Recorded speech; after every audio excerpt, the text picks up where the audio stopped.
नमस्कार दोस्तों। बालकांड दोहा नंबर 246। कवन सो काज कठिन जग माही, जो नहीं होई तात तुम पाई। जान सुअवसर सिय तब पठई जनक बोलाई, चतुर सखी सुंदर सकल सादर चलई लवाई।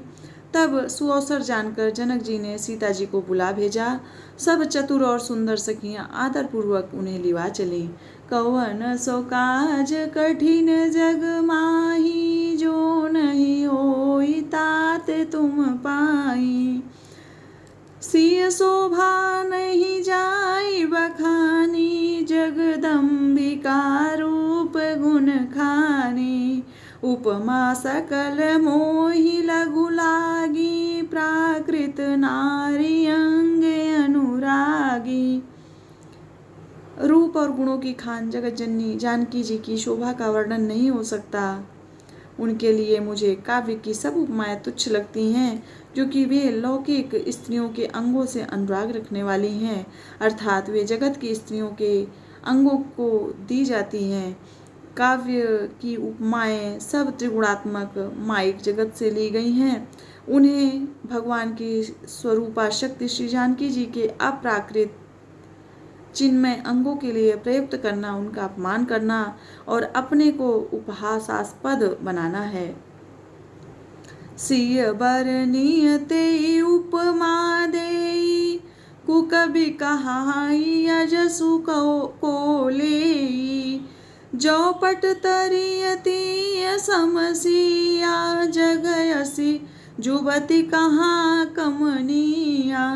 सीता जी के वर्णन में उन्हीं उपमाओं को देकर कौन कुकवि कहलाए और अपयश का भागी बने, अर्थात सीता जी के लिए उन उपमाओं का प्रयोग करना सुकवि के पद से च्युत होना और अपकीर्ति मोल लेना है। कोई भी सुकवि ऐसी नादानी एवं अनुचित कार्य नहीं करेगा।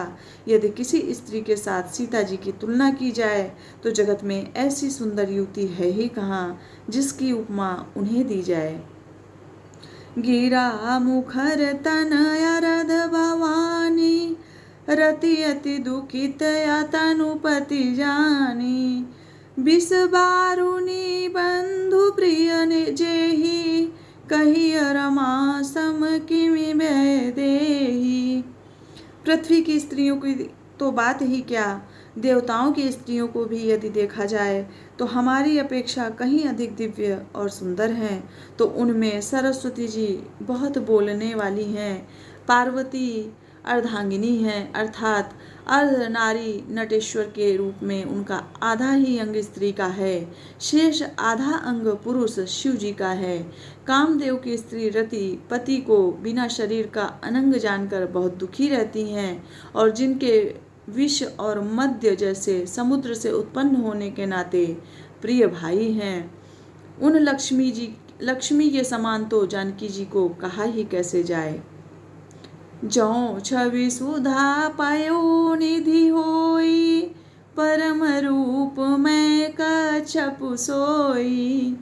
शोभा रजु मंदरु सिंगारू, मथे पानी पंकज निज मारू। जिन लक्ष्मी जी की बात ऊपर कही गई है वे निकली थीं खारे समुद्र से, जिसको मतने के लिए भगवान ने अति कर्कश पीठ वाले कच्छप का रूप धारण किया। रस्सी बनाई गई महान विषधर वासुकी नाग की मथानी का कार्य किया अतिशय कठोर मंदराचल पर्वत ने। उसे मथा सारे देवताओं और दैत्यों ने मिलकर। जिन लक्ष्मी को अतिशय शोभा की खान और अनुपम सुंदरी कहते हैं, उनको प्रकट करने में हेतु बने ये सब असुंदर और स्वाभाविक ही कठोर उपकरण। ऐसे उपकरणों से प्रकट हुई लक्ष्मी श्री जानकी जी की समता को कैसे पा सकती हैं। हाँ, इसके विपरीत यदि छवि रूपी अमृत का समुद्र हो, परम रूप में कच्छप हो, शोभा रूप रस्सी हो, श्रृंगार रस पर्वत हो, और उस छवि के समुद्र को स्वयं कामदेव अपने ही कर कमल से मथें। कवन सो काज कठिन जग माही, जो नहीं होई तात तुम पाई। यहाँ पर दोहा नंबर 246 अपनी चौपाइयों के साथ संपन्न होता है और अगले दोहा नंबर 243 में मैं आपके सामने फिर से प्रस्तुत होंगी। तब तक के लिए आप सभी को जय श्री सीताराम, जय हनुमान।